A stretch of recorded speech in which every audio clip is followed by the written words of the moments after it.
सिर्फ pharma stocks पे करना चाहिए, बाकी कुछ देखने की जरूरत नहीं है, क्योंकि बाकी सब जगह वो दिक्कतें हैं। तो इसीलिए मैं पिछले एक हफ्ते से सिर्फ और सिर्फ फार्मा स्टॉक्स पे फोकस कर रहा हूँ। मुझे लगता है कि वही ध्यान रखना चाहिए, क्योंकि जिस तरीके से डिमांड पुश हो रही है दवाओं की, रेमडेसिविर की, डेक्सामेथासोन की, आइवरमेक्टिन की, चारों तरफ सिर्फ चर्चाएं इन्हीं की हो रही हैं। तो अपना फोकस एकदम क्लियर है कि अगर लॉन्ग साइड का ट्रेड बनता है तो फार्मा में बनाइए, और अगर शॉर्ट साइड का किसी को बनाना, जो कि मेरी टीम में नहीं है बिल्कुल, तो वो स्टील कंपनी में बनाए, क्योंकि आज नहीं तो कल उनकी ऑक्सीजन डाइवर्ट करनी ही पड़ेगी। तो इसलिए अपना पूरा फोकस फार्मा पे है। आजकल आप मिर्ची खा रहे हैं, एकदम जवान साफ हो गई, ऐसे बड़े बड़े फार्मा नाम ले लिया आपने, एकदम जवान, एकदम गजब पे रखा आपने। अच्छा, टीम में खरीदारी तो मैं भी लाज नहीं कर रहा हूँ, कुछ फार्मा का तड़का है, जो बच्चे कुछ फार्मा स्टॉक्स हैं।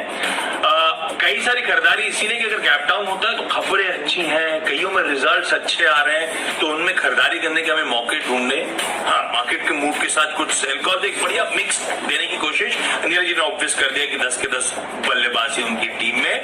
क्विकली मैं शुरुआत कर देता हूँ। पहला एक फार्मास्यूटिकल स्टॉक ही है, वो है ल्यूपिन।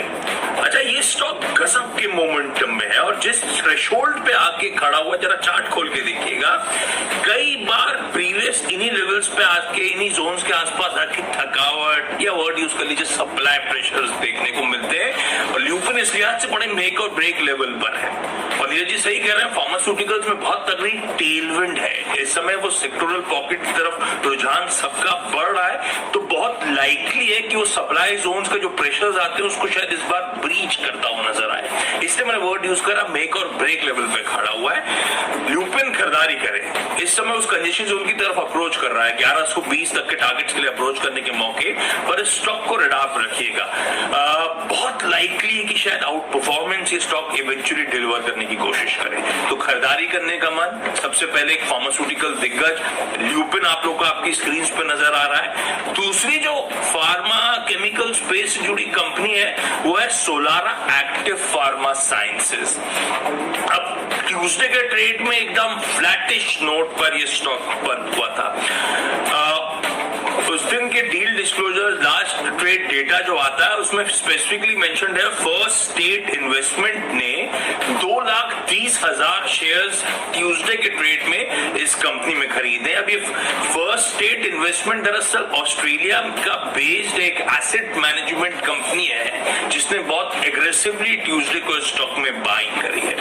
हो सकता है उसके बाद ये स्टॉक एक्शन में लौटता हुआ नजर आए। वैसे भी स्टॉक के मेरे ख्याल से हाई जो है 1600 साढ़े 1600 के जोन्स के आसपास है, तो वहां से करेक्ट होके इस समय 1500 सब 1500 के लेवल्स पर है, 1450 के आसपास, और इस डेवलपमेंट के चलते शायद अप मूव वापस सोलारा में लौटते हुए नजर आए। इसीलिए ल्यूपिन, इसीलिए सोलारा एक्टिव, इन दोनों स्टॉक्स में खरीदारी। नीरज जी 10 के 10 फार्मा ही क्या या पूरी तरीके से फार्मा पे ही हमने फोकस किया है। दरअसल पूरे हफ्ते से मैं फार्मा में ही लगा रहा हूँ दिमाग, क्योंकि इसी की डिमांड चल रही है, इसी की बातचीत चल रही है, और सब तरफ जो एक अनफॉर्चुनेट है कि मानवीय त्रासदी जैसे दृश्य आपको दिख रहे हैं, उसमें दवाओं की बहुत जरूरत लोगों को पड़ रही है। तो जो हमने परसों लिया था जब, तो यही सारे स्टॉक थे। खबर दूसरी ये थी कि वैक्सीन ओपन अप कर दी गई है, तो तमाम स्टॉक से जो खुद की अपनी वैक्सीन डेवलप कर रहे हैं या RDIF यानी स्पुतनिक के लिए कर रहे थे। तो आज भी शुरुआत के 3 स्टॉक दिखाई है, कैडिला, डॉक्टर रेड्डी, जुबिलेंट, ये सारे स्टॉक्स। इनमें खरीदारी इसलिए कि कैडिला की तो खैर अपनी वैक्सीन का 3rd फेज ट्रायल लगभग कंप्लीट हो चुका है। किसी भी समय आपको अनाउंसमेंट सुन लेंगे कि मार्केट में उतारने के लिए ये ज़ाइकोवी-डी करके नाम इन्होंने जो दिया है, शायद वो आपको आती दिखेगी। लेकिन जो कल एक खबर आई, जिस एक दवा का नाम आप हर व्हाट्सएप ग्रुप में सुन रहे हैं, रेमडेसिविर API के लिए ड्यूटी सरकार ने इंपोर्ट ड्यूटी खत्म कर दी है, क्योंकि इतनी डिमांड है इस समय। किसी भी जगह आप जाइए, आप ट्विटर पे आप जाइए, सब लोग इसी दवा के पीछे घूम रहे हैं, मांग रहे हैं, मेरा मदद चाहिए लोगों को। तो तमाम कोशिश के बावजूद भी वो उपलब्ध नहीं हो पा रही, इसलिए सरकार ने इनकी API इंपोर्ट पे ड्यूटी हटा दिया है। और ये अक्टूबर 31 मार्च 2021 तक जारी रहेगी। तो इससे ये जितनी भी कंपनियां इस दवा को बनाने में लगी हुई हैं, जिसमें कैडिला, डॉक्टर रेड्डी, जुबिलेंट फार्मा, ये सबको इसका तगड़ा गेन होगा, क्योंकि डिमांड बहुत ज्यादा है और आपको इंपोर्ट में ईज कर दिया गया है, तो उसकी वजह से फायदा होगा। प्लस वो स्पुतनिक 5 बना ही रहे हैं ये लोग, ये सारी कंपनियां उसमें भी हैं, स्पुतनिक के कॉन्ट्रैक्ट में है। डॉक्टर रेड्डी खुद कह रहे हैं कि शायद जून फर्स्ट वीक तक इंपोर्टेड वैक्सीन मार्केट में आ जाएगी, लगना शुरू करा देंगे वो, और अपना प्रोडक्शन Q2 में उनका शुरू हो जाएगा। $10 एक शॉट की उन्होंने कीमत भी तय कर दी है। तो ये सारे स्टॉक्स जो है खबरों से लवरेज है, इसलिए इनको लिया है।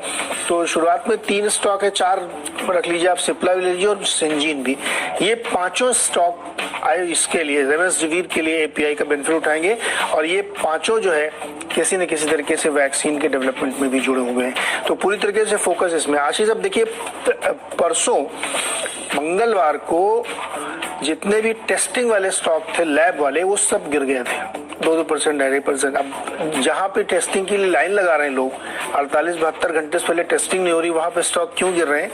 क्योंकि इनको रोकना पड़ा 2 दिन के लिए। दिल्ली में टेस्टिंग लैब्स ने कहा मैं कोई सैंपल नहीं लूंगा, क्योंकि हमारे पास इतनी इन्वेंट्री है कि हम उसको क्लियर नहीं कर पा रहे हैं, और आईसीएमआर का रूल कहता है कि 24 घंटे के अंदर आपको रिपोर्ट देनी चाहिए। उस इन्वेंट्री को क्लियर करने के लिए इनको काम रोकना पड़ा, सैंपल नहीं कलेक्शन किया, इसलिए वो फौरी तौर पे स्टॉक नीचे दिखा। तो आप सोचिए किस मुसीबत के दौर से लोग गुजर रहे हैं। लेकिन फिलहाल फार्मा के 5 स्टॉक मैंने आपके सामने रखे।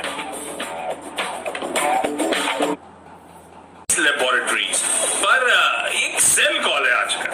अब फार्मा एपीआई से जुड़ी कंपनी, नीरज जी ने जो खबर बोली थी उसी का निगेटिव सेंटिमेंट इंपैक्ट होना चाहिए स्टॉक पे।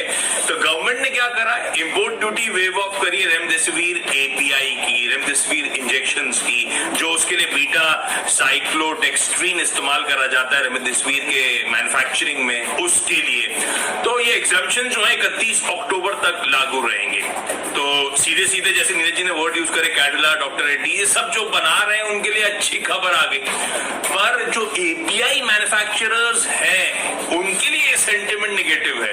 तो लॉजिकली ये स्टॉक पे थोड़ा सा, और बढ़िया मैसिव आउट परफॉर्मर, कोई खामी नहीं, फंडामेंटल्स ये सब हम जानते हैं, शायद गिरावट में खरीदारी करने वाला स्टॉक, लेकिन आज तो खैर ट्रेडिंग का मन 2020 है, बिकवाली करने के मौके एक सेंटिमेंट नेगेटिव बट ऑब्वियस है। पर फार्मा की अगर रैली बहुत मैसिव आउटप्ले होती है, जैसे नीरज जी कह रहे हैं, फार्मा सारे के सारे 10 स्टॉक, तो फिर थोड़ा सा वेट एंड वॉच करेंगे स्टॉक में। हो सकता है बहती गंगा में ये भी थोड़ा सा आउट परफॉर्मेंस दिखाने लगे, पर लॉजिकली इसमें दबाव आना चाहिए, इसीलिए एक सेल कॉल। अब थोड़ा फार्मा से हट रहा हूं। India bulls